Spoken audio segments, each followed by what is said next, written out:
살려줘서 감사하다고. 재민아. 백기가 씨.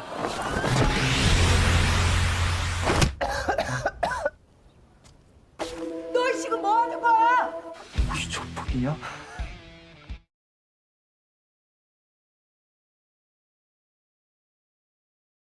Drama ini dimulai dengan seorang om-om yang bernama Kim Dukpal, yang dimana pada hari itu dia sedang belajar untuk mengikuti ujian paket C demi mendapatkan ijazah SMA. Ternyata Kim ini dulunya tidak lulus sekolah SMA. Dia pun mulai belajar ulang mengambil paket C karena pengen kuliah. Didampingi dengan guru lesnya hampir setiap hari, Kim belajar dengan giatnya. Namun gurunya ini selalu kesal karena si Om Kim ini rupa-rupanya otaknya lemot guys. Apapun pelajarannya dia nggak ngerti, susah untuk mencerna. Apalagi matematika, alah udahlah. Kim pasti selalu saja kena marah oleh gurunya. 땡 4번. 잠시만. 땡. Dan di saat Kim lagi mumet-mumetnya, tiba-tiba ada segerombolan orang yang datang ke tempat itu membawa seseorang yang sudah babak belur. Tentu gurunya pun kaget. Loh. Eneng ngopo iki?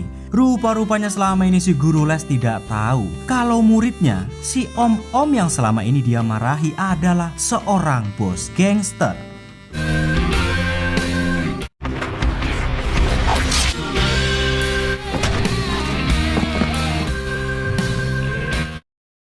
Setelah mengatasi si pengkhianat, Kim pun menyambangi kediaman pimpinan geng mereka, yakni geng Chilsung. Kita panggil saja Wak ini pimpinan.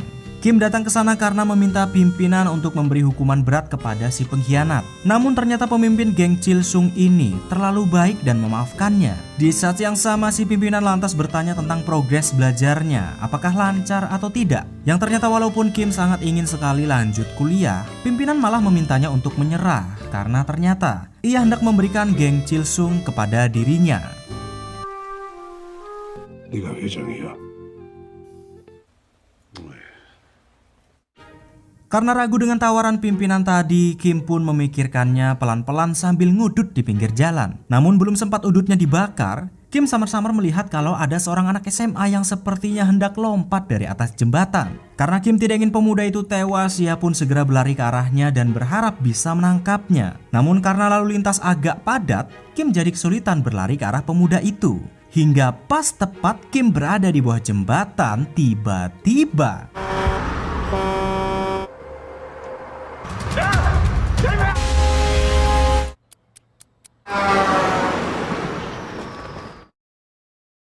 setelah kejadian semalam, Kim pun kaget. Tiba-tiba ia terbangun sudah berada di rumah sakit dengan tubuhnya yang terasa sangat lemas. Ia pun merasa agak aneh. Kenapa kok tiba-tiba ia merasa berat badannya berkurang dan pijakan kakinya pun jadi lemah. Karena penasaran, Kim lantas mencoba mencari tahu. Namun alangkah terkejutnya Kim saat ia mengaca, malah wajah si bocah SMA yang ia lihat. Namun di saat yang bersamaan tiba-tiba anak buahnya yang bernama Dongsu dan si gendut Jongchul datang menghampirinya dan langsung memukulnya. Dan di saat pukulan itu mendarat ke wajahnya, Kim pun baru menyadari ternyata ia tidak sedang bermimpi. Rupa-rupanya tubuh dan wajahnya berubah menjadi anak SMA yang ia selamatkan. Ternyata Dongsu dan Jongchul datang ke sana karena hendak memberitahukan kalau bos mereka tewas akibat berusaha menyelamatkan dirinya. Tidak percaya kalau ternyata dirinya alias tubuhnya benar-benar sudah tewas, Kim pun berusaha meyakinkan seluruh anggotanya kalau ia kini ada di dalam tubuh bocah SMA itu. Namun percuma, mereka tidak mengerti apa yang Kim katakan dan malah semakin marah. Beruntungnya pimpinan yang juga berada di tempat duka pun meminta seluruh anak buahnya untuk tenang dan membiarkan Kim pergi.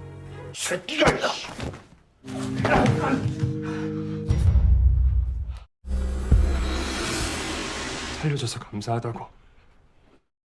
Karena tidak ingin terjebak di dalam tubuh anak SMA, Kim kembali ke jembatan penyeberangan untuk mengulangi kejadian malam itu. Dia berharap jika melompat dan tewas, maka rohnya akan kembali ke jasadnya. Teorinya sih bener, tapi nggak tahu realitanya gimana. Dan tanpa pikir panjang, Kim pun langsung lompat dari atas jembatan yang ternyata teorinya salah dan masih terbangun di dalam tubuh anak SMA itu. 가자.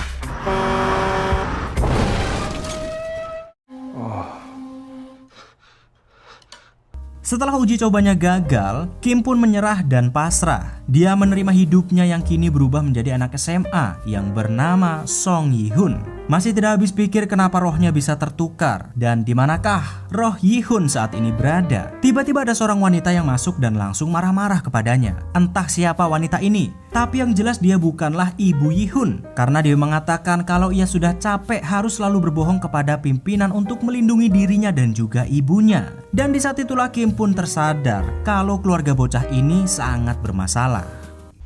거기를.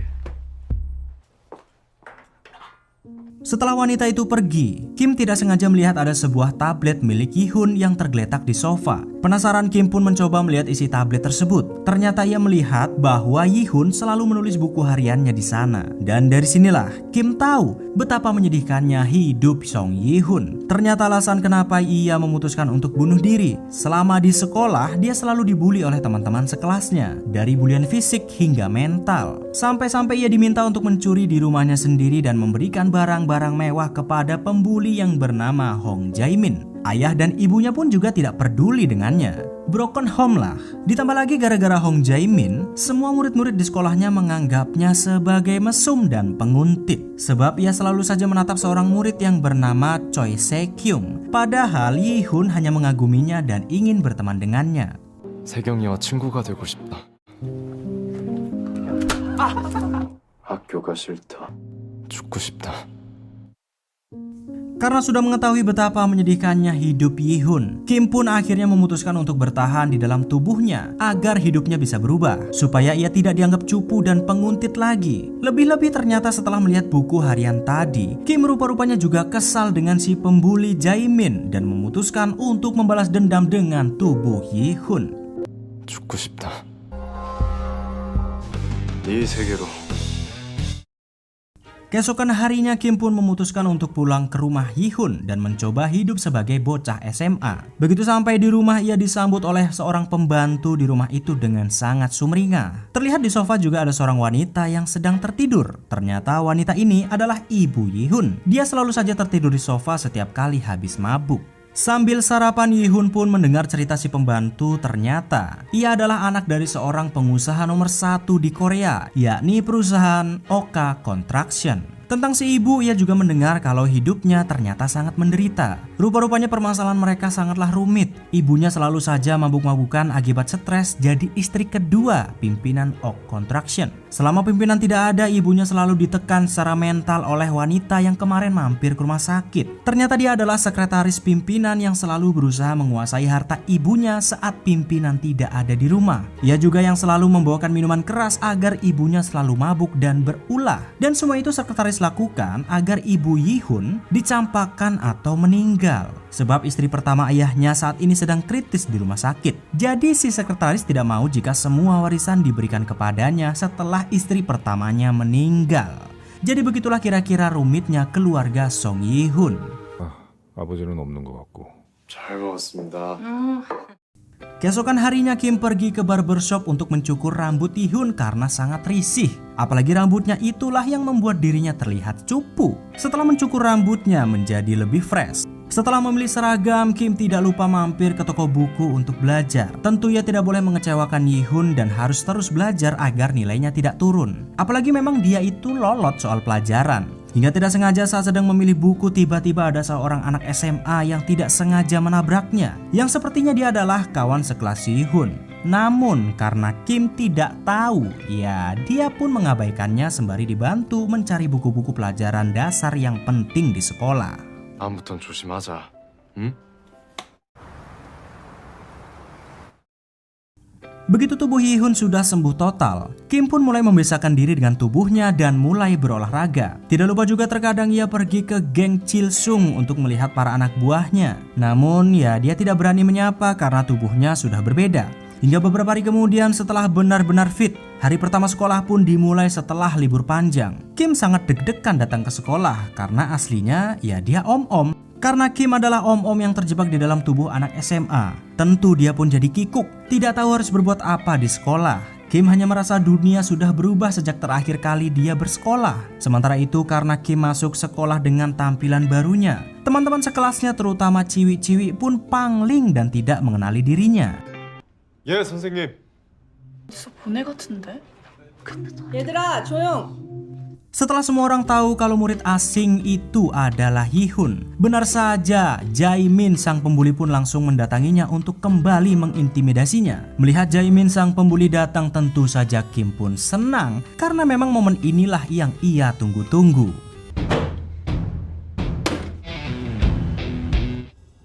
재민아, Tidak terima Yihun yang selama ini mereka anggap cupu berani memberontak, Jaemin dan kawan-kawan pembulinya pun membawanya ke belakang sekolah untuk memberi pelajaran kepadanya. Namun mereka tidak mengira ternyata memang Yihun yang saat ini sudah berubah, tidak lagi terlihat takut kepada mereka. Dengan tatapan yang sudah tajam, Kim pun akhirnya memberi pelajaran kepada para pembuli ini. Namun ternyata 누가 맞나 한번 볼까? 새끼가 씨. ya, rupa-rupanya tubuh kurus si Yihun gagal menumbangkan mereka semua. 내 몸이었으면 한 주먹도 안 되는 놈인데. Setelah terkapar didupa oleh Jaemin, tanpa disadari ternyata Kim masuk ke alam bawah sadarnya dan bertemu dengan roh Yihun. Namun bukannya berterima kasih karena Kim telah menyelamatkannya, Yihun malah meminta Kim untuk segera meninggalkan tubuhnya. Rupa-rupanya dia benar-benar sudah menyerah dengan hidupnya dan putus asa. Karena memang takdir sudah mempertemukan mereka, Kim pun berjanji akan merubah hidupnya dan menjaga ibunya. Walaupun ya si Yihun masih terlihat sangat pesimis. 이 김득파리 버전 송이언이가 아저씨는 죽은 사람이니까.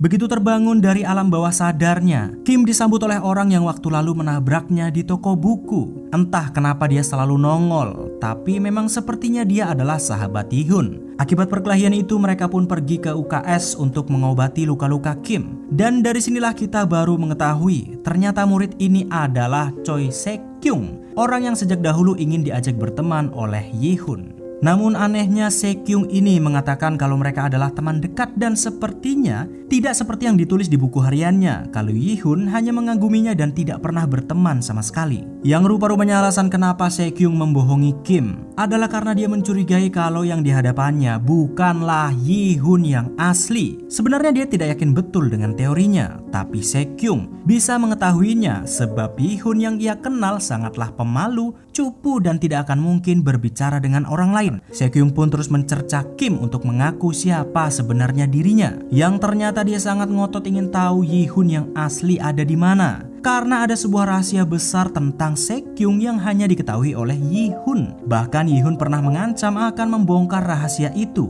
Entah rahasia apa yang dimaksud, tapi dari sini Kim tahu betul kalau Cho Se-kyung tidak akan pernah menyerah dan sangat berbahaya. 성현 아니지? 최세경. 남의 속은 꿰뚫어 보면서 Sekembalinya ke kelas, Kim pun sangat kebingungan dengan para murid yang mempunyai berbagai alat tulis untuk menandai setiap tugas dengan warna yang berbeda. Karena di masa-masa mudanya dahulu, hal seperti itu tidak ada. Dengan polosnya dia meminta izin untuk ikut bersama ciwi-ciwi ke toko alat tulis. Tentu mereka pun tidak mau Yihun ikut dengan mereka. Tapi untung saja, ada satu ciwi manis yang sangat unyu-unyu yang terlihat naksir dengan Yihun dan memperbolehkannya ikut. Namun di saat Kim sedang asik ngobrol dengan para ciwi-ciwi, tiba-tiba si Se-kyung kembali nongol karena masih penasaran dengannya. Dia terus saja mencoba mencari tahu siapakah sebenarnya orang yang ada di depannya. Apakah benar Yihun atau bukan. Namun ya, Kim tidak memperdulikannya dan tetap melakukan aktivitasnya seperti anak SMA. 이현이가 누구랑 놀기도 하는구나.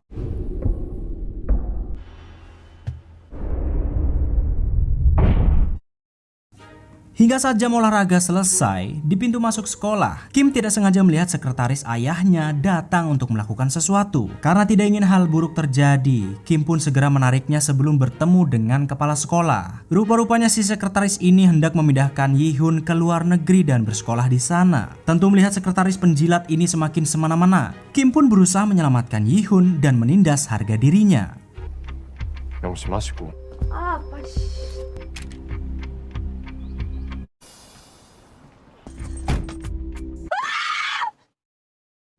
Saat malam hari tiba, Kim yang terus belajar karena tidak ingin nilai Yihun anjlok, Rupa-rupanya masih saja kesulitan di pelajaran matematika. Karena tidak punya pilihan lain, Kim lantas bertanya kepada Sekyung untuk mengajarinya. Kim terpaksa meminta tolong kepadanya karena dia tahu sebab Sekyung adalah murid yang pintar. Namun setelah selesai mengajari Kim, saat hendak tidur, Sekyung pun jadi keringat dingin karena mengingat kejadian saat Yihun mengancamnya. Masih tidak diketahui rahasia apa yang sebenarnya dipegang oleh Yihun. Tapi yang jelas rahasia itu sepertinya memang benar-benar akan menghancurkan Sekyung jika sampai diketahui oleh publik.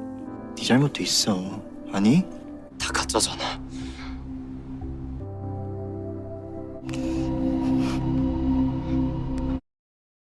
Keesokan harinya saat di pemandian umum, tidak sengaja Kim melihat mantan anak buahnya yang juga mampir ke sana. Kim yang masih merasa sebagai bos gangster pun memanggil mereka dengan sebutan Nak. Tentu mereka tersinggung dengan panggilan itu. Namun saat mereka hendak memberi pelajaran kepada Kim, tiba-tiba endoknya hampir aja pecah.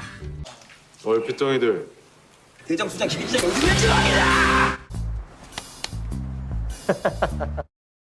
Begitu kembali ke rumah, lagi-lagi Sekyung terus saja mengganggunya karena ingin tahu siapakah sebenarnya sosok Yihun yang ada di hadapannya. Namun saat ia mampir ke sana, tidak sengaja Sekyung malah melihat keadaan keluarga Yihun yang broken home dengan ibunya yang sedang mabuk berat. Kim pun lantas meminta Sekyung untuk naik terlebih dahulu ke kamarnya dan menunggunya. Tapi ketika sampai di kamar Yihun, Sekyung malah mengobrak-abrik seluruh kamar tersebut karena mencari bukti rahasia yang selama ini Yihun simpan tentang dirinya. Entah apa sebenarnya rahasia itu, tapi karena Sekyung sudah sangat terpojok, dia pun meminta Kim untuk cepat mengaku siapakah sebenarnya dirinya dan di mana Yihun yang asli kini berada. Karena Sekyung tidak bisa mingkem dan terus saja nyerocos, kesabaran Kim pun akhirnya mencapai batas dan memberitahukan kalau Yihun sudah melompat dari jembatan setelah terakhir kali mereka bertemu. Entah Sekyung mengerti maksud Kim atau tidak, namun pembicaraan mereka harus terhenti karena ibu Yihun yang tiba-tiba kumat.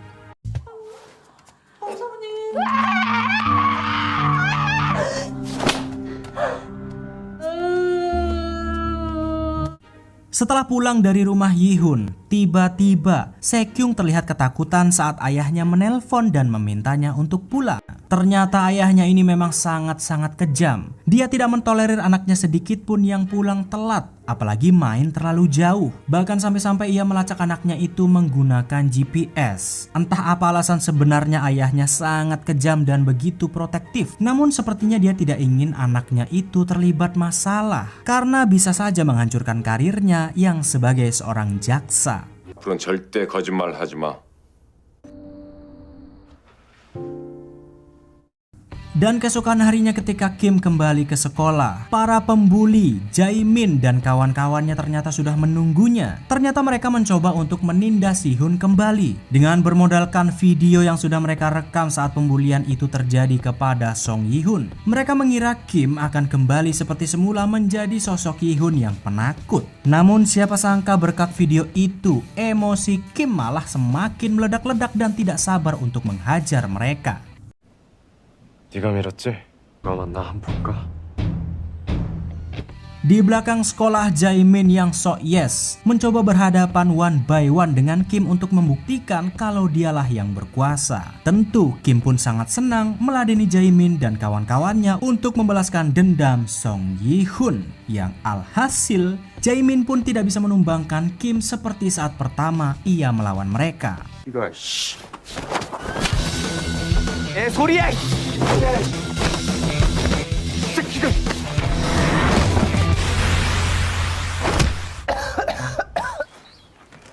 Setelah berhasil menghajar Jaemin dan kawan-kawannya, guru mereka yang mengetahuinya pun tidak menyangka kalau Song Yihun yang selama ini dikenal cupu ternyata akan melawan balik. Atas kejadian itu, sang guru pun menyarankan Kim untuk melaporkan para pembuli, Jaemin dan kawan-kawannya kepada komite pendisiplinan sekolah. Ternyata aturan sekolah akan melindungi korban pembulian dan bahkan mereka memberikan hukuman berat kepada para pembuli seperti diskors atau bahkan dikeluarkan paksa. Namun yang anehnya, walaupun komite sekolah bisa melakukan hal tersebut, kenapa sejak dahulu mereka tidak melindungi Yihun sebagai korban? Begitu keluar dari kantor guru, ternyata Yi-hun melihat Jae-min dan kawan-kawannya yang masih juga belum kapok dan terus membuli anak-anak yang lainnya. Karena tidak bisa terus membiarkan pembulian terjadi di depan matanya, Kim pun meminta mereka baik-baik untuk segera berhenti menjadi pembuli atau akan dilaporkan ke komite pendisiplinan sekolah.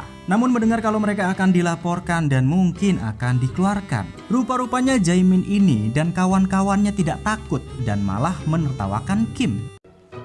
너 진짜 미쳤냐? 말아라. 알겠냐?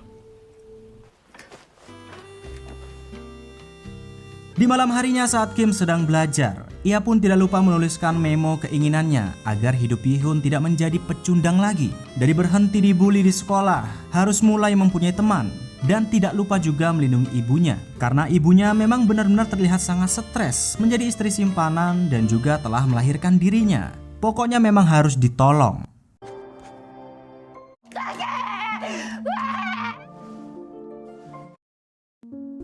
Sementara itu Se-kyung yang masih sangat penasaran dengan siapakah sebenarnya Yi-hun yang saat ini ada di sekolahnya. Ia lantas mengirim beberapa rambut milik Yi-hun dan juga ibunya kepada seorang dokter forensik untuk membuktikan DNA-nya. Rambut-rambut ini ia dapatkan saat Se-kyung beberapa hari yang lalu datang ke rumah Kim. Tentu saja ia kekeh karena heran kenapa Yi-hun yang dahulunya cupu tiba-tiba bisa berubah sedrastis itu. 적인 문제라. Dan di saat jam istirahat pertama, Kim meminta Jae-min untuk ikut bersamanya, menjelaskan tentang Se-kyung dan bagaimanakah sebenarnya hubungan mereka selama ini. Jae-min mengatakan mereka tidak ada hubungan apa-apa karena Yi-hun selama ini memang dianggap sebagai penguntit. Namun walaupun dia disebut sebagai penguntit, jelas-jelas orang yang melaporkan perundungannya waktu lalu sebenarnya adalah Se-kyung. Namun tentu saja fakta tersebut membuat Kim agak bingung karena kalau memang ialah yang selama ini telah melaporkan perundungan atas dirinya, tapi kenapa di sisi lain Se-kyung membiarkan para murid menyebutnya sebagai penguntit? Tentu Kim pun jadi penasaran, sebenarnya Se-kyung ini orang baik atau bukan? 내가 돌지. 안 돌아?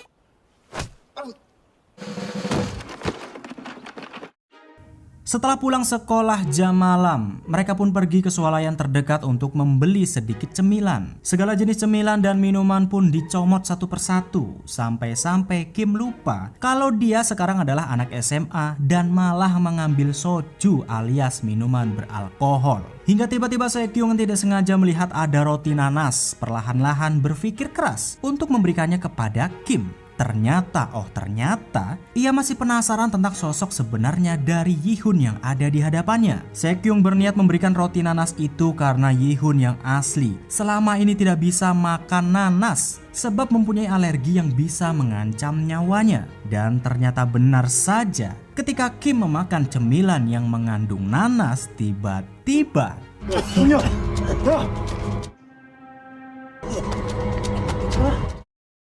setelah Kim dibawa ke rumah sakit, Se-kyung lantas meminta penjelasan siapakah sebenarnya dirinya. Karena tidak mungkin Yi-hun yang asli lupa jika dirinya alergi nanas. Namun walaupun Se-kyung tahu betul kalau yang ada di hadapannya bukanlah Yi-hun yang asli, nyatanya dia tidak bisa membuktikannya karena tes DNA yang ia lakukan waktu lalu juga menyatakan bahwa yang ada di hadapannya adalah tubuh Song Yi-hun yang asli. 너무 무서워. 내가 그렇게 만들 거고. Sementara itu di tempat lain, mantan anak buah Kim yakni Dong-soo dan juga Jong-chul ternyata malam itu hendak melakukan sebuah operasi besar-besaran. Di sana mereka juga tidak sengaja bertemu dengan Jae-min dan kawan-kawannya yang masih saja memohon-mohon agar menerimanya sebagai gangster. Dan karena kesepakatan operasi mereka sudah sangat mepet, Dong-soo lantas meminta Jong-chul untuk membawa Jae-min sebagai latihan pertamanya jika ingin menjadi seorang gangster. Tanpa tahu apa yang akan para gangster hendak lakukan, Jae-min pun tanpa pikir panjang lantas ikut bersama mereka.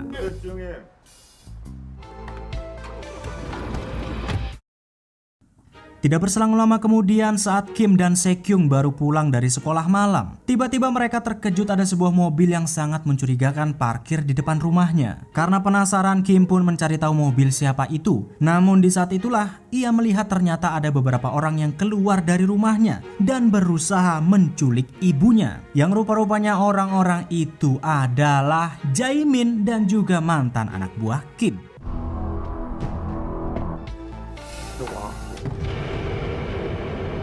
Kaget karena ternyata ia ikut dalam operasi penculikan. Jaemin pun sangat ketar-ketir, tidak tahu apa yang harus ia lakukan. Di saat Kim dan Sekyung berusaha menghalangi agar mereka tidak kabur, Jaemin yang diminta untuk segera menutup pintu dan kabur dari sana. Ternyata saking takutnya, ia malah melanggar perintah dan kabur sendirian. Beruntungnya walaupun Kim sangat kesulitan melawan beberapa gangster dengan tubuh Hee-hun yang sangat cungkring, ia berhasil mengulur waktu sampai akhirnya entah dari mana polisi datang dan menyelamatkan mereka.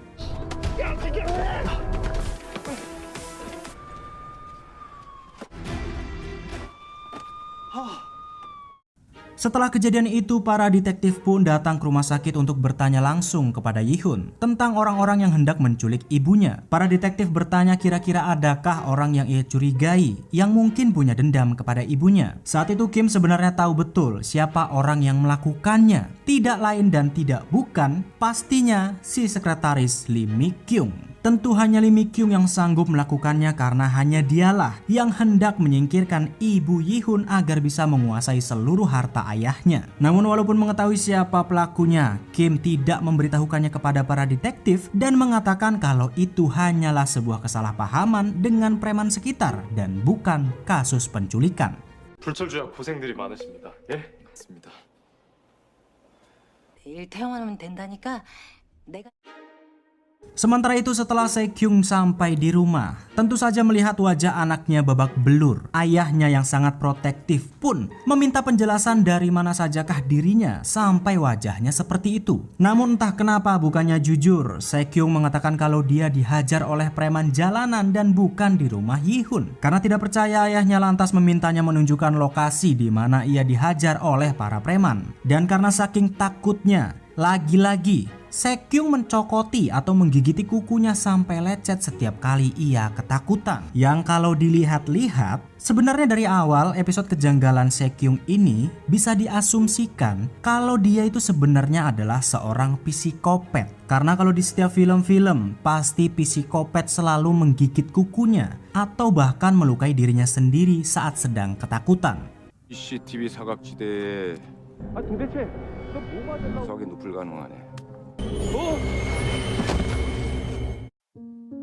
Beberapa hari kemudian Kim lantas mencoba menghubungi Lee Mi-kyung untuk mencari tahu. Namun semua nomor yang ada semuanya sudah tidak aktif. Bahkan saat Kim menghubungi kantor Oka Construction, mereka mengatakan tidak ada yang namanya Lee Mi-kyung di sana. Supirnya dan juga pembantunya bahkan juga tidak tahu menahu tentang dirinya. Bingung siapakah sebenarnya Lee Mi-kyung ini dan apa tujuan utamanya menculik ibu Hee-hun. Kim lantas memperketat keamanan rumah dengan beberapa penjaga agar ibunya tidak diculik lagi. 물 사고 뭘 먹고 마시는지까지 다 아니.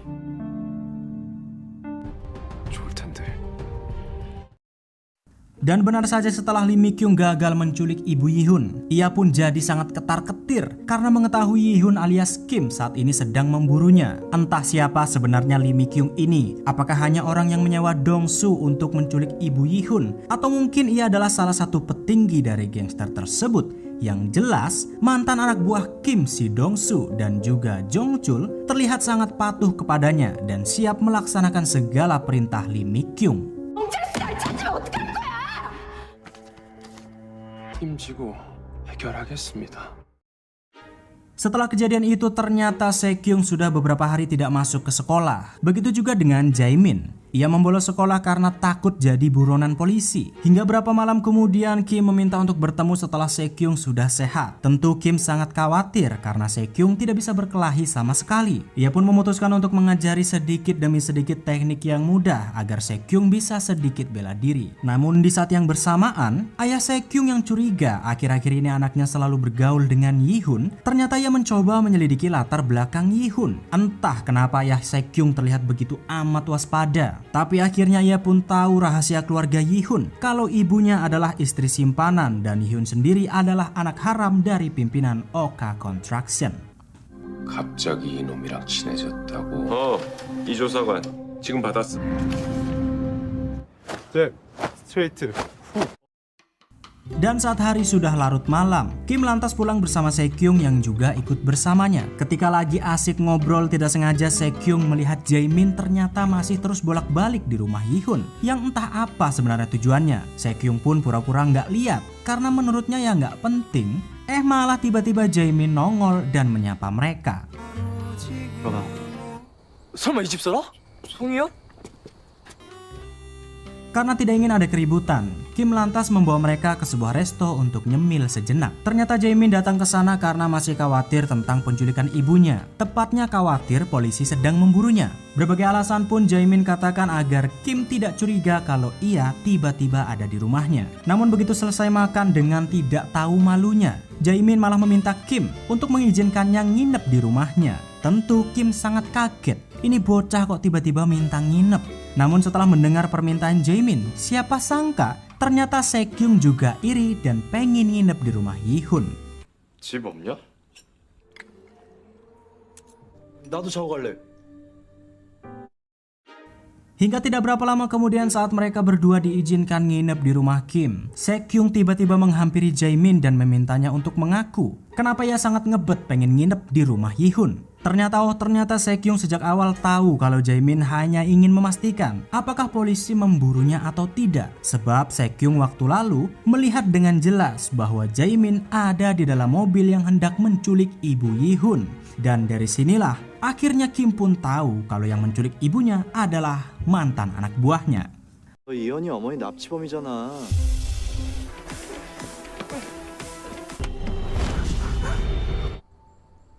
어디 가면 만날 수 있는 거냐?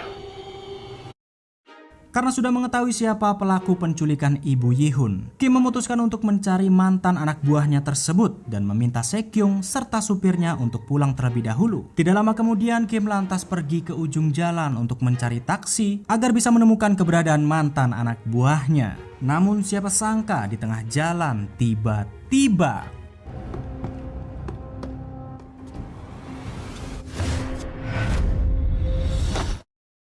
setelah diculik oleh mantan anak buahnya, Kim yang dibawa ke sebuah lokasi ternyata menganalisis tempat tersebut melalui pendengarannya dan mengetahui jumlah orang yang ada di dekatnya. Dia juga mengetahui kalau ada satu orang yang sedang menghampirinya dengan sedikit pincang karena pernah terluka di bagian kakinya. Dan begitu penutup wajah Kim dibuka, tiba-tiba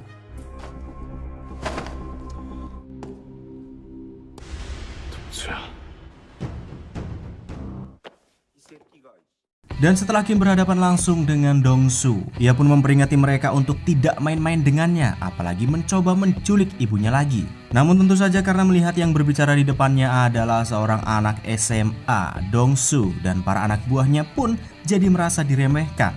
Karena tidak terima diceramahi oleh anak SMA, mereka lantas mencoba memberinya sedikit pelajaran. Namun siapa sangka, ternyata Kim mampu menumbangkan mereka satu persatu.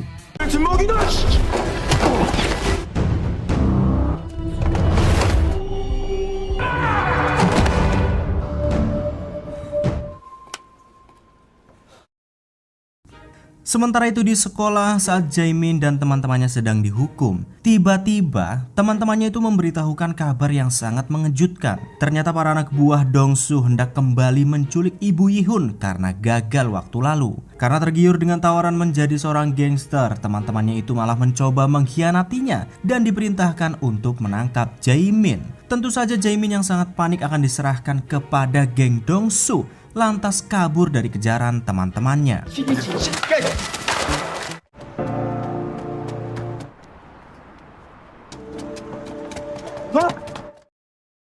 Setelah tidak sengaja bertemu dengan Sekyung, Jaemin lantas memberitahukan kepadanya kalau para gangster akan kembali ke rumah Yi-hun untuk menculik ibunya. Jaemin juga memberitahukan kemungkinan lokasi Yi-hun saat ini diculik setelah membaca pesan yang diberikan kepada teman-temannya. Sekyung yang merasa sangat khawatir pun lantas meminta Jaemin untuk ikut bersamanya menyelamatkan Yi-hun terlebih dahulu. Namun ternyata Jaemin ini terlalu pengecut. Dia tidak mau lagi berurusan dengan Yi-hun ataupun para gangster. Yang akhirnya Se-kyung pun harus pergi seorang diri untuk menyelamatkan Yi-hun. 왜 갑자기 친한 척이야? 그래, 내가 갈게.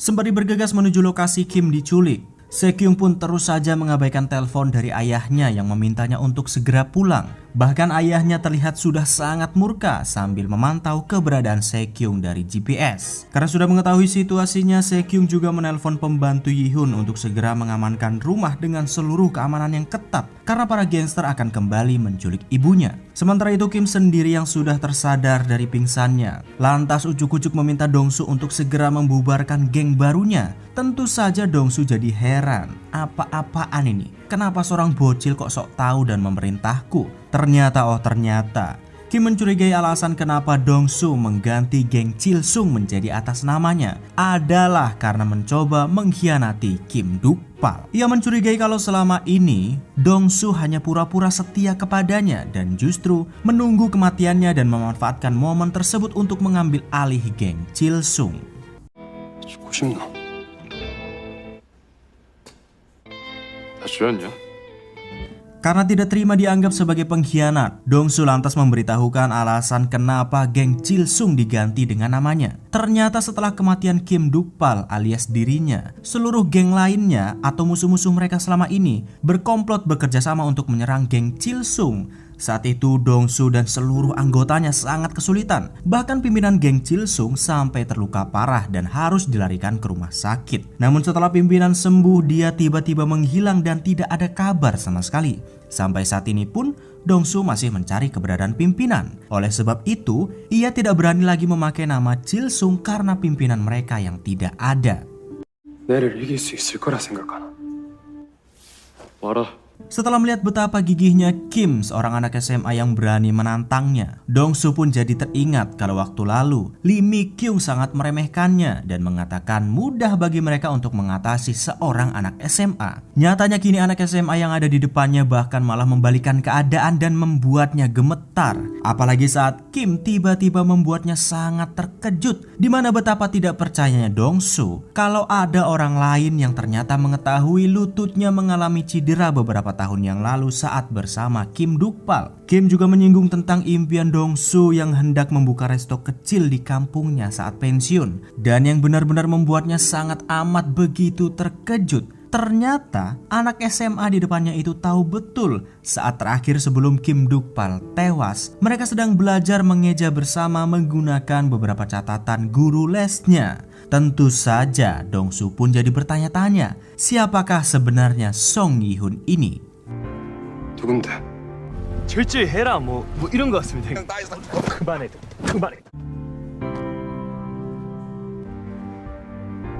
내가 한다면 하는 놈인 거. Sementara itu di luar gedung, Se-kyung yang sudah sampai di lokasi, tiba-tiba ayahnya juga berada di sana dan menyeretnya untuk segera pulang. Namun kali ini Se-kyung memberanikan diri untuk melawan dan meminta tolong kepada ayahnya untuk menyelamatkan Kim yang sedang diculik oleh para gangster. Tapi ketika Se-kyung masih terus memohon-mohon, mereka dikagetkan dengan Kim yang malah sudah keluar dari dalam gedung tanpa lecet sedikit pun. 괜찮아? 태경이 아버님 되십니까? Setelah Kim, Se-kyung dan ayahnya pergi, tidak lama kemudian si nenek sihir Lee Mi-kyung datang menemui Dong-su. Ia tiba-tiba datang karena kesal Dong-su yang menarik seluruh anak buahnya dan tidak jadi menculik ibu Yi-hun. Ya mau gimana lagi, soalnya ayah Se-kyung mengancam akan menjebloskan mereka ke penjara jika tidak menarik anak buahnya. Karena gagal maning, Lee Mi-kyung yang kesal lantas mengungkit-ungkit soal kejadian beberapa bulan yang lalu saat ia membantu Dong-su. Ternyata awal mula mereka bisa bertemu saat itu ketika baru saja Kim Dukpal meninggal, seluruh musuh-musuh mereka yang menyerang membuat pimpinan Chilsung sampai terluka parah. Dong-su yang membawanya ke rumah sakit pun tak bisa mengoperasinya karena tidak punya duit untuk membayar rumah sakit. Di saat itulah si Lee Mi-kyung mengambil kesempatan dan membantu Dong-su agar pimpinan bisa dioperasi. Namun tentu saja tidak gratis. Sebagai imbalannya Dong-su harus melayaninya sebagai bos untuk membalas hutang budinya. 죄송합니다.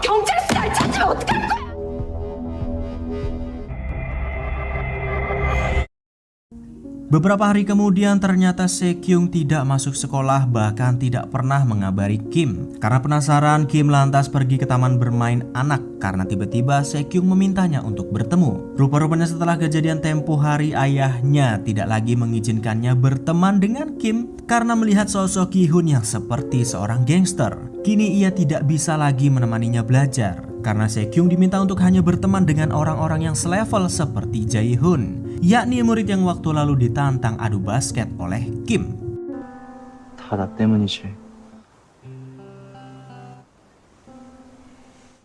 Keesokan harinya Kim dan seluruh murid-murid lainnya tidak sengaja Kim mendengar desas-desus tentang keberadaan Jaemin yang sudah beberapa minggu tidak masuk sekolah. Ternyata ia bersembunyi dan bekerja di sebuah tos serba karena takut dengan geng Dongsu. Tidak bisa membiarkan Jaemin bersembunyi dan selalu ketakutan. Kim pun memintanya untuk segera masuk sekolah apapun yang terjadi. Gak usah pedulikan geng Dongsu karena mereka aku yang akan mengurusnya, ucap Kim. Namun belum selesai ia menceramahi Jaemin, tiba-tiba Sekyung menelponnya dengan suara bergetar karena ternyata di saat itu ia kabur dari rumah dan hendak bundir.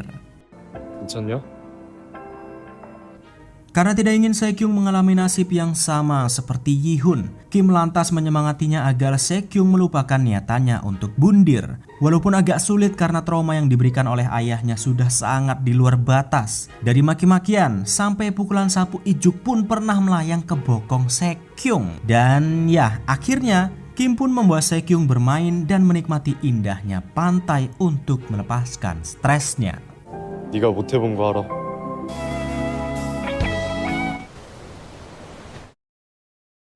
Karena Sekyung tidak ingin pulang ke rumah untuk sementara waktu, Kim lantas membawanya jalan-jalan ke tempat-tempat lain untuk menghiburnya. Tentu saja Sekyung senang karena memang sejak kecil ia tidak pernah keluar rumah sebab selalu dikurung oleh ayahnya. Namun siapa sangka saat sedang berada di dalam kereta, rupa-rupanya Dongsu dan juga Jongchul sejak tadi membuntuti Kim kemanapun mereka pergi. Bahkan tidak hanya hari itu, setiap hari mereka selalu saja membuntuti Kim. Dari bermain-main di pantai, pergi ke toko baju, sampai saat Kim sedang mengajarkan Sekyung caranya naik sepeda pun mereka terus saja mengawasinya. Dan karena hari sudah larut malam, Kim pun memutuskan untuk mencari penginapan agar mereka berdua bisa beristirahat. Namun sayangnya tidak satu hotel pun yang mau menerima mereka karena pihak hotel tidak mengizinkan anak di bawah umur untuk bermalam tanpa orang tua. Karena sudah ditolak di beberapa hotel, Kim pun akhirnya pergi ke sebuah penginapan terpencil untuk bermalam di sana. Namun tetap saja Kim ditolak karena peraturan yang sama. Hingga pada akhirnya karena kesal, Kim lantas memarahi si Atuk pemilik hotel karena dahulunya ternyata hotel itu pernah ditolong oleh Kim Dukpal dari para preman-preman setempat. Setelah berhari-hari mengikuti Kim, Dongsu dan juga Jongchul yang sudah sangat lelah pun ikut nginep di penginapan tersebut. Mereka masih saja penasaran dengan si bocah SMA Gi-hun yang dari cara menatapnya sampai berkelahinya persis seperti bos mereka, Kim Dukpal. Dan sebelum mereka tidur, Kim yang penasaran dengan cerita Sekyung pun bertanya kenapa ia sampai-sampai ingin bundir dan mengakhiri hidupnya. Ternyata Sekyung ini sudah sangat stres karena selalu dikekang oleh ayahnya sejak kecil.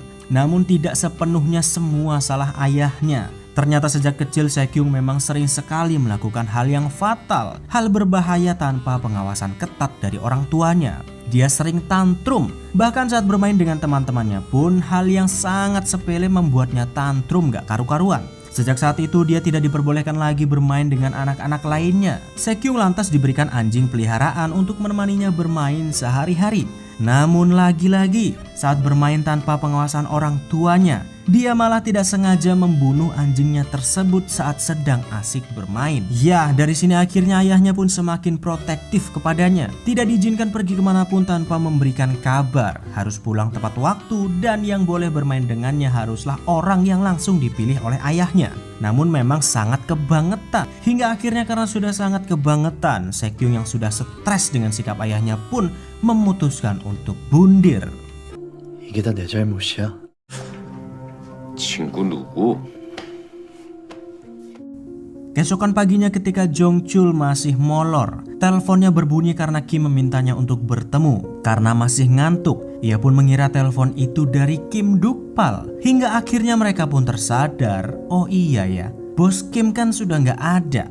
Berarti ini dari si bocah SMA. Sesampainya di tempat makan, ternyata mereka berdua dipanggil ke sana adalah karena Kim hendak memberitahukan bahwa dia ada di dalam tubuh Song Yi-hun. Namun mereka tidak semerta-merta percaya dengan ucapannya dan malah menganggapnya penipu. Dan untuk membuat Jong Chul percaya bahwa bos mereka, Kim Dukpal, saat ini benar-benar ada di dalam tubuh seorang anak SMA, ia pun menceritakan tentang kehidupan Jong Chul yang hanya Kim lah yang mengetahuinya. Dari Jong Chul yang pernah membelikan ayahnya tanah seluas kurang lebih 3000 meter persegi. Dan untuk Dongsu sendiri, Kim juga menceritakan masa lalunya. Ternyata saat pertama kali mereka bertemu, kala itu mereka masih berusia 19 tahun. Dongsu sendiri adalah seorang anak yatim piatu. Mereka bertemu saat Dongsu menjadi gelandangan setelah ditipu oleh teman sepanti asuhannya. Dan setelah kejadian itu mereka pun berteman akrab dan memutuskan untuk menjadi seorang gangster bersama-sama. Namun setelah air mataku hampir aja merebes mili mendengar cerita Kim, rupa-rupanya Jong Chul masih tidak menyadari kalau yang ada di hadapannya adalah bos mereka. Dan malah mengira kalau Kim adalah anak kandung yang selama ini disembunyikan oleh Kim Dukpal. Blekedes. 삼촌이라 불러라.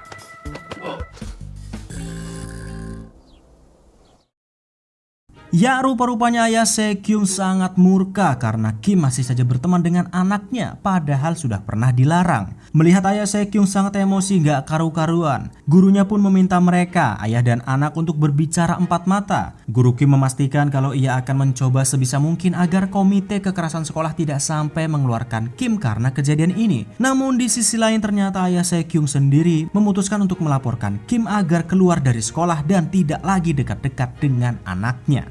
세경이 듣게 여기서 할까요?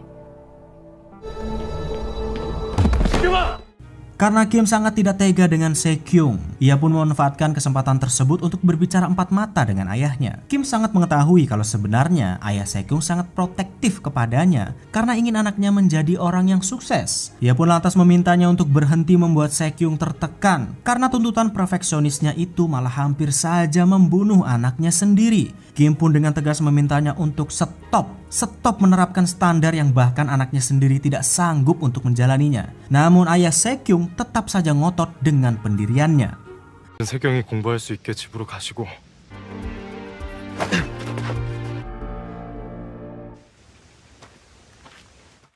Setelah pulang sekolah, tiba-tiba Kim dikagetkan dengan Ibu Yi-hun yang tiba-tiba teriak-teriak gak karu-karuan karena kehabisan obat. Ternyata obat yang selama ini diberikan oleh Lee Mi-kyung yang katanya untuk obat penenang. Entah kenapa malah membuat ibunya seperti kecanduan narkoboy. Karena penasaran, Kim lantas pergi ke sebuah apotik untuk mencari tahu sebenarnya obat apa yang diberikan oleh si nenek sihir Lee Mi-kyung. Dan setelah diperiksa, rupa-rupanya obat tersebut adalah obat yang sangat berbahaya dikonsumsi dengan dosis yang sangat tinggi. Orang yang mengkonsumsinya bisa kecanduan, bahkan yang lebih parahnya, mentalnya bisa terganggu alias menjadi ODGJ karena tidak terima dengan kejahatan Lee Mi-kyung kepada ibunya. Kim pun segera menghubungi Dongsu untuk memintanya segera menangkap Lee Mi-kyung dan Kim akan menghukum si Lee Mi-kyung dengan tangannya sendiri. 직접 데려와라.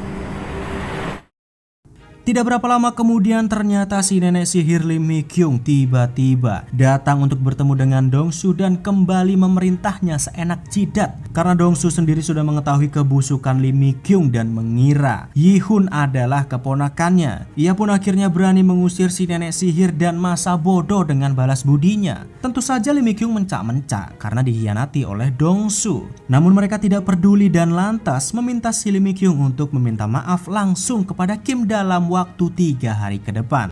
지금은 보내줄라 합니다.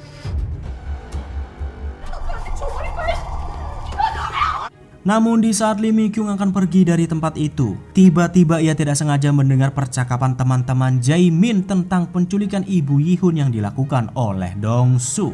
Karena memang si nenek sihir ini sangat licik dan picik, saat mendengar anak-anak SMA ini bercerita, ia pun jadi mempunyai ide untuk menghancurkan geng Dongsu dan juga Kim Dukpal.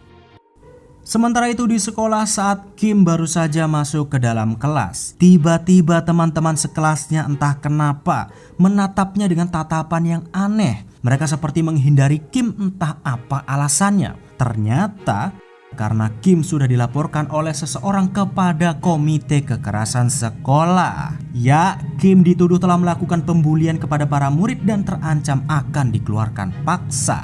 Rupa-rupanya si nenek sihir Lee Mi-kyung memanfaatkan teman-teman Jaemin untuk bersaksi kalau Yi-hun alias Kim telah merundung mereka. Kim juga dilaporkan atas tuduhan pelecehan, pembulian, dan premanisme. Bahkan tidak hanya itu, si Lee Mi-kyung bacindul ternyata melaporkannya ke pihak kepolisian dengan tuduhan yang lainnya. Tentu saja mengetahui kalau ternyata dirinya sudah terpojok karena ulah si nenek sihir Lee Mi-kyung, Kim pun lantas tidak menahan diri lagi dan memutuskan untuk segera menghabisi Lee Mi-kyung dengan tangannya sendiri. 각진 반선 그래. 바로 검찰로 가져갈 생각입니다. 다시 한번. Keesokan harinya Kim pun akhirnya bertemu dengan si sekretaris Lee untuk memperingatinya. Namun walaupun sudah diperingati oleh Kim, ternyata si nenek sihir ini tidak takut sama sekali dan malah balik menantang Kim.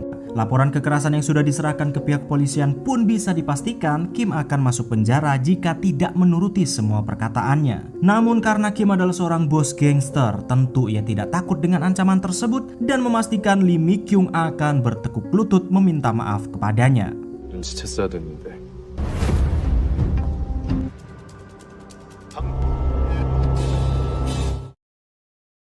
Sementara itu setelah Kim dilaporkan ke komite kekerasan, semua teman-teman di sekolahnya pun jadi takut kepadanya. Mereka mengira bahwa berita itu benar. Beruntung ciwi-ciwi yang selalu menjadi teman Kim pun masih percaya kepadanya kalau ia tidak menjadi perundung seperti yang diberitakan. Hingga tidak lama kemudian Se-kyung yang sudah tiba di kelas ternyata telah mencabut laporan tersebut dan menjelaskan kepada kepala sekolah bahwa Kim hanya difitnah dan tidak pernah menjadi seorang perundung.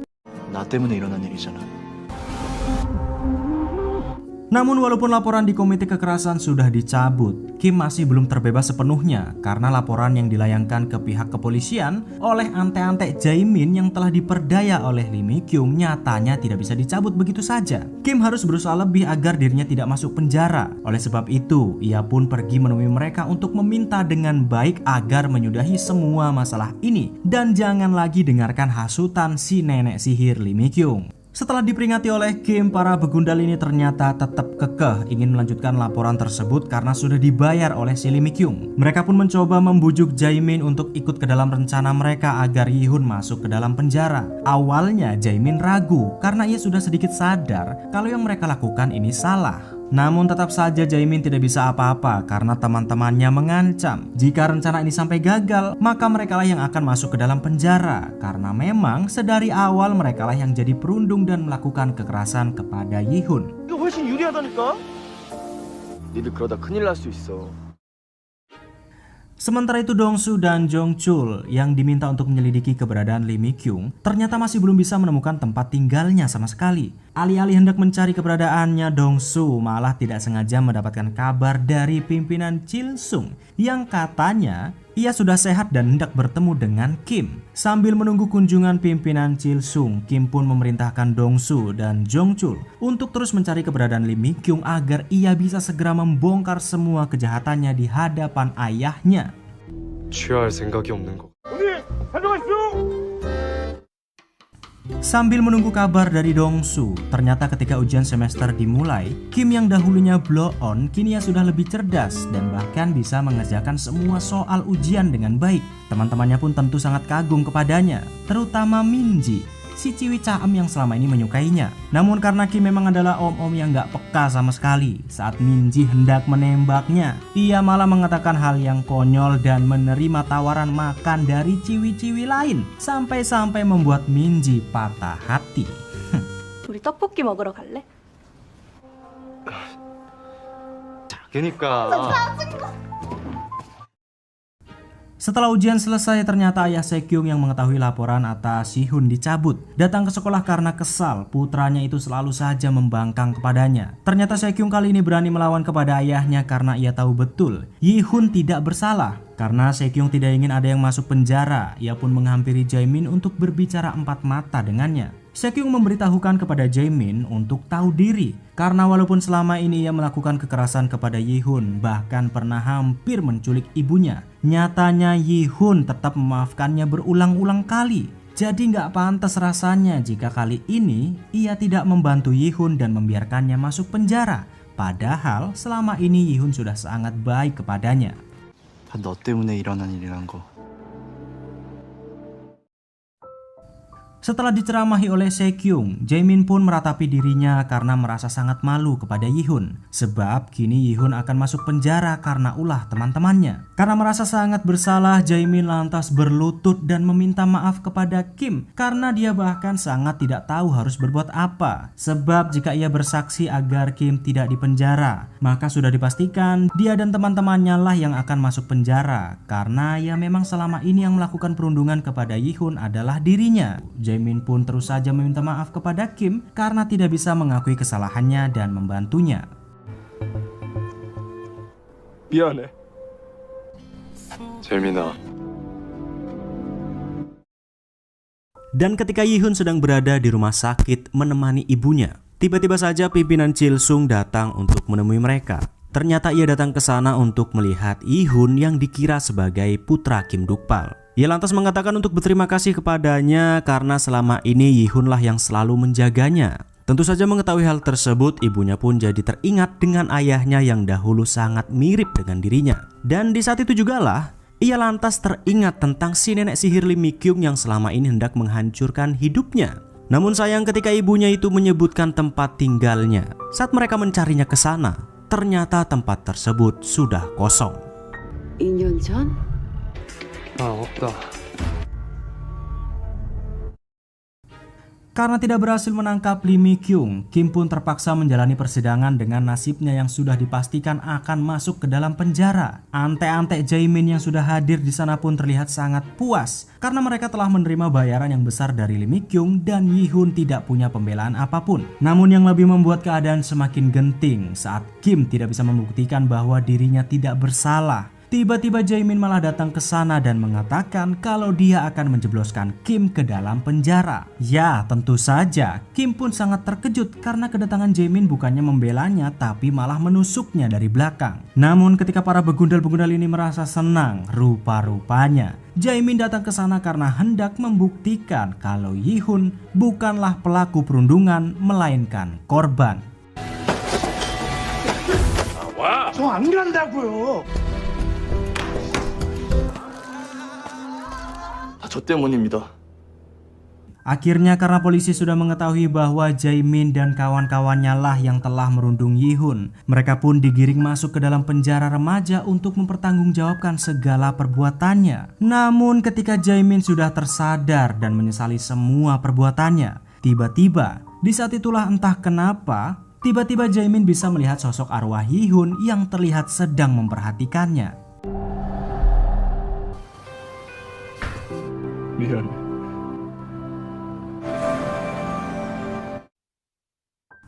Sementara itu di rumah sakit, ternyata pimpinan Chilsung datang ke sana karena hendak berbicara langsung dengan Kim. Tentu Kim pun langsung bersujud kepadanya karena masih sangat menghormati pimpinan. Namun rupa-rupanya setelah mendengar dan melihat langsung sosok Yihun di depan matanya, rupa-rupanya pimpinan Chilsung menyadari kalau yang ada di hadapannya adalah Kim Dukpal yang telah merasuki tubuh anak SMA. Pimpinan Chilsung bisa mengetahuinya karena ia selama ini sangat religius, percaya dengan cerita-cerita takhayul dan juga hantu. Jadi dia bisa dengan cepat menyadari kalau arwah Kim saat ini ada di dalam tubuh Song Yihun. Tentu saja Kim pun tidak lagi menutupi kebenaran itu karena ternyata pimpinan sendiri sangat senang bisa bertemu dengannya walaupun mungkin hanya sesaat saja. 그리야.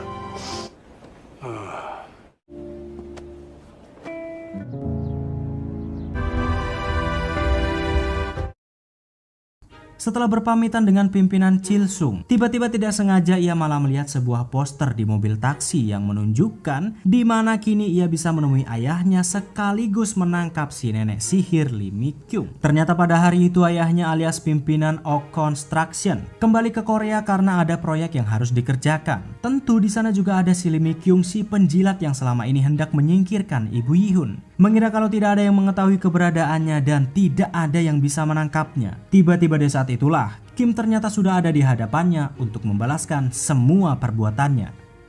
오케이 건설.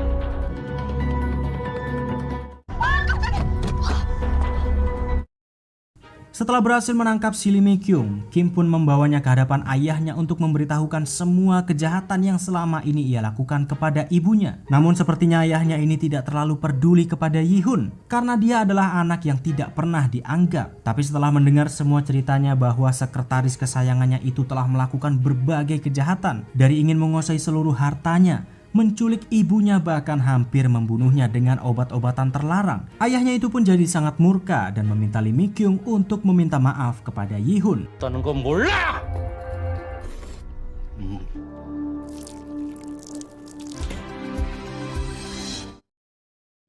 Setelah semuanya selesai, sosok arwah Yi-hun pun akhirnya muncul di hadapan Kim. Sebenarnya Yi-hun selalu ada di sekitarnya selama ini, hanya saja akhir-akhir ini sosoknya selalu bertahan dan selalu menampakkan diri. Kim pun sangat lega akhirnya misinya untuk membuat hidup Yi-hun tidak sengsara lagi semuanya berjalan dengan lancar. Namun ternyata di saat inilah, karena semua masalah Yi-hun sudah Kim selesaikan, akhirnya masa pertukaran arwah mereka pun sudah sampai di penghujung, yakni seminggu dari sekarang arwah Yi-hun akan kembali ke tubuhnya.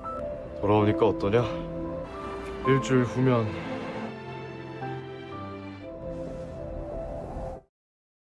Mengetahui kalau sepertinya Se-kyung sangat mencemaskan Song Yi-hun, Kim pun lantas membawanya ke pemakaman untuk menceritakan apa yang sebenarnya terjadi kepada Song Yi-hun. Kim memberitahukan kalau sebenarnya yang ada di dalam tubuh Yi-hun saat ini adalah dirinya, Kim Duk-pal, seorang bos gangster yang tidak sengaja rohnya tertukar saat hendak menyelamatkan Yi-hun. Kim terpaksa memberitahukan semua itu karena ia tidak mau jika roh Yi-hun sudah kembali nanti, Se-kyung akan merasa kehilangan. Sebab walaupun tubuh mereka sama, tentu saja sifat mereka berbeda. Se-kyung pun mengerti dengan maksud Kim. Dan di saat itulah tiba-tiba arwah Song Yi-hun pun datang untuk menyapa Se-kyung karena mereka sudah lama tidak bertemu.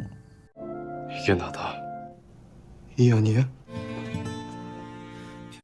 Dan setelah bertemu kembali dengan arwah Yi-hun, Se-kyung pun meminta maaf kepadanya karena selama ini perlakuannya sangatlah buruk, bahkan sampai-sampai membuat Yi-hun memutuskan untuk bunuh diri. Ternyata pada malam itu Yi-hun datang kepadanya karena hendak meminta tolong agar Se-kyung mau membantu supaya Jae-min dan kawan-kawannya tidak lagi merundungnya. Tentu Yi-hun hanya bisa minta tolong kepada Se-kyung karena ayahnya adalah seorang jaksa. Namun pada saat itu Se-kyung bahkan tidak menggubris permintaannya, padahal ia tahu betul kalau Yi-hun selama ini menjadi bahan perundungan di sekolah. Ternyata bukan karena Se-kyung tidak peduli, tapi ia juga tidak bisa membantunya sebab ia juga takut kepada ayahnya. Maka dari itu setelah Se-kyung menyadari semua kesalahannya selama ini terhadap Yi-hun, ia pun meminta maaf karena telah menyulitkan hidupnya dan berjanji akan menjadi teman yang baik untuknya.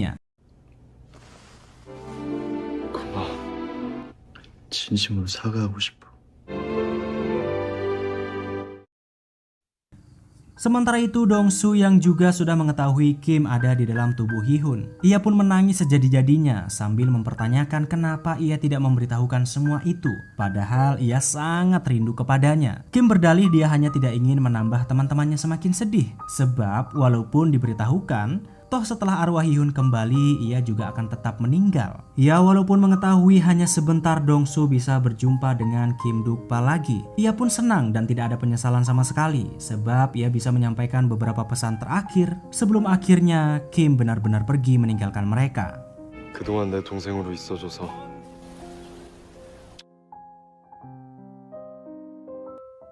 Dan setelah seminggu sudah berlalu, akhirnya arwah Yi-hun pun harus segera kembali ke dalam tubuhnya. Mereka bertemu di pemakaman hingga akhirnya waktunya pun benar-benar tiba. Cahaya yang sangat menyilaukan datang menandakan Kim harus segera beranjak dari tubuh Yi-hun. Namun saat mereka hendak masuk ke dalam cahaya tersebut, tiba-tiba Yi-hun malah mengurungkan niatannya. Ya, ternyata Yi-hun sudah tidak ada keinginan lagi untuk kembali ke dalam tubuhnya dan menjalani hidupnya sebagai Song Yi-hun dan memutuskan untuk memberikan tubuh itu kepada Kim Duk-pal. 아저씨는 그래도 어떻게? Setelah 1 semester berlalu, Kim yang akhirnya hidup sebagai Song Yi-hun, ia pun melanjutkan pendidikannya masuk ke universitas bersama dengan Sekyung. Tentu saja mereka jadi semakin akrab karena sudah tidak ada lagi yang ditutup-tutupi. Sekyung yang sudah menerima Kim Duk-pal di dalam tubuh Yi-hun, dan Kim Duk-pal sendiri yang tidak menyangka kalau dia akan menjalani hidupnya kembali menjadi seorang anak SMA. 인기 여전하네. Tamat.